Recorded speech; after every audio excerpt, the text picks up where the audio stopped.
Ladies and gentlemen, today I'm with Brax, going to teach us all about his business. You know, I like to bring on people in the space who are also selling and can teach us stuff well, the gurus that aren't selling cannot teach us. So if you've never met him before, I want to have him introduce himself. What's up, everyone? My name is Brax, and I live in Montreal.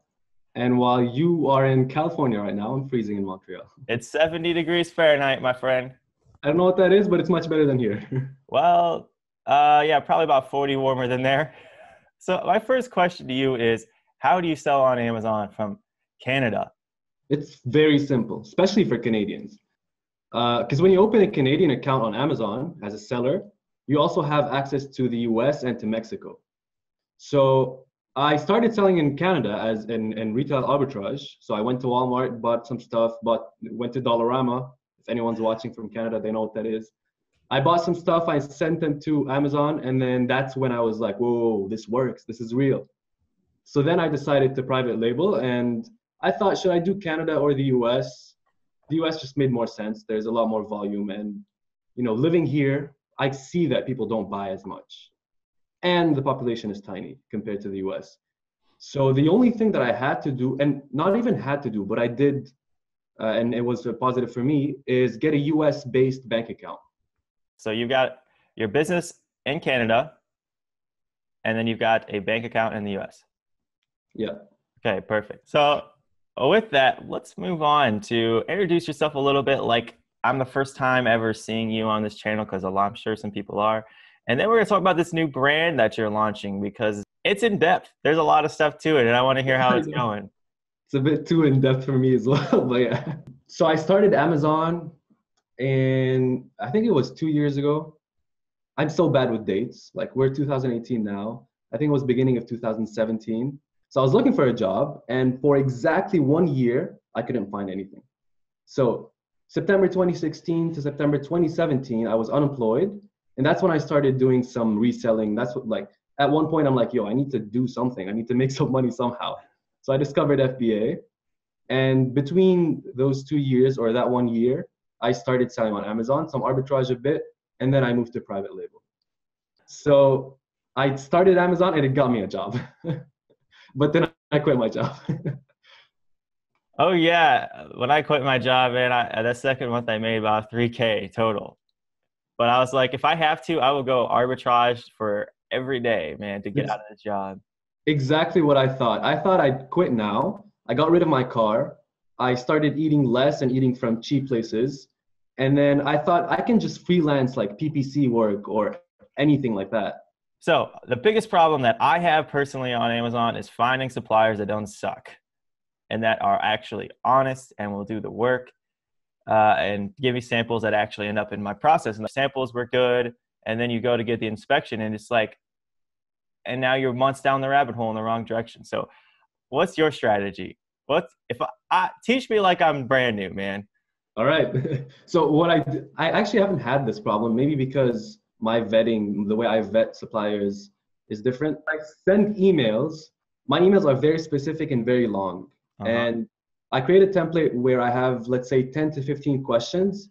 And I make sure to say, please answer every single question right under the question in like red or something specific. So when I get 15 answers back, only let's say 5 of them did what I said.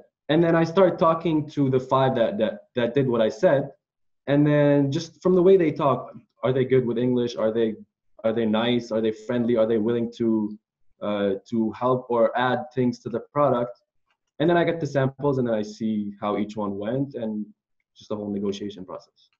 That's your strategy there. That's actually very good insight for everybody. One thing that another friend of mine told me is that they are very aggressive when it comes to samples. They do the same thing. They message a ton of people and they get samples from 3, often 5 different suppliers for the first round of samples. So they have an infinite number of options. If they need to change, it's very quick for them to do. And then they'll get second round samples from multiple people too. So they go through the whole process. What's the most exciting things you're working on?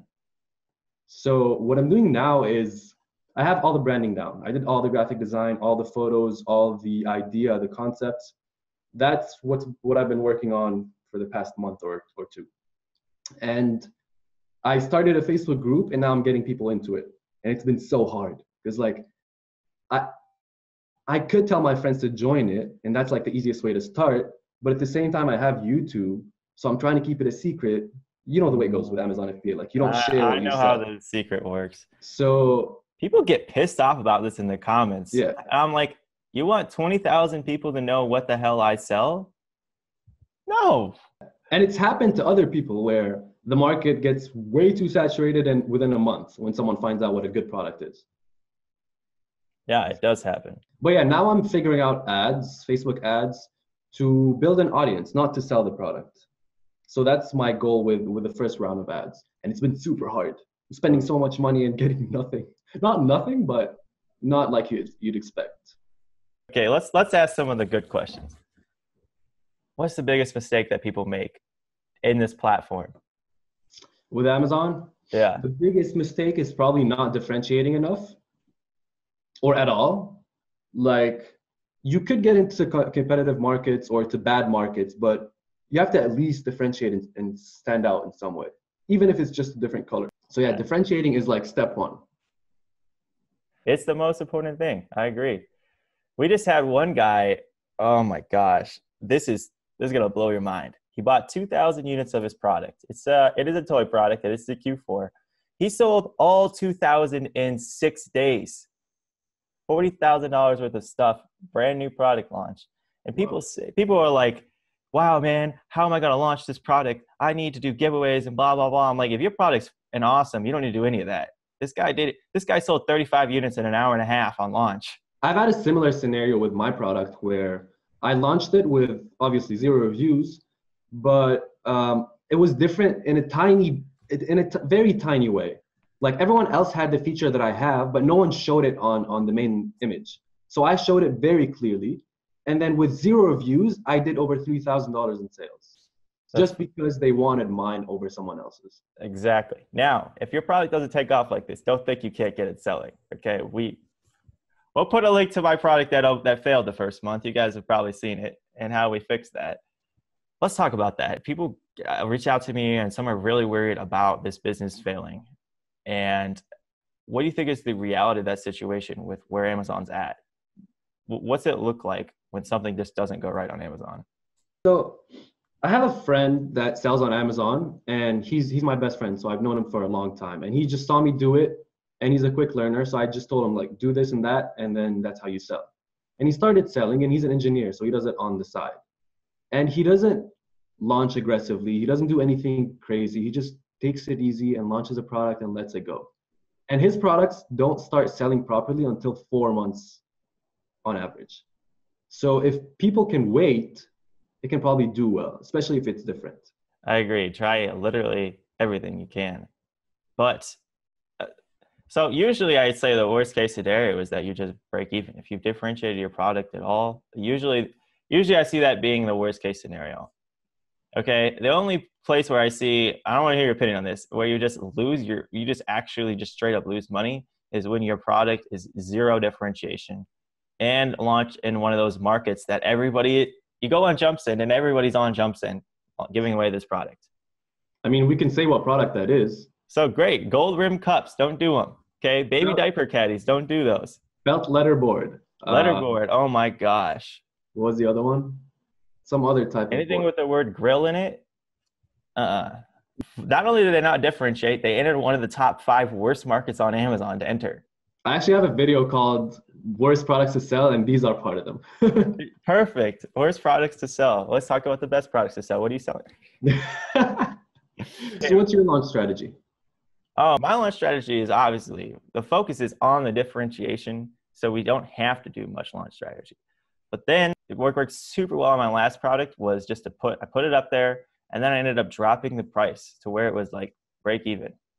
I didn't make a single dollar when I sold one. But I did that for 2.5 weeks. The day I did it, I went from selling, a half a unit a day to selling like 9 or 10 the next day.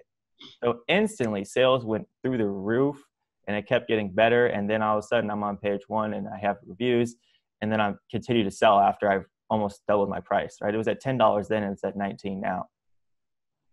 So that's my launch strategy. I say that I've used it a lot. I've had a couple of students who used it and done well, but I've also had some that used it and didn't do well. That's Probably interesting. probably due to bad pictures of differentiation. Oh, dude, we had one guy in the Facebook group.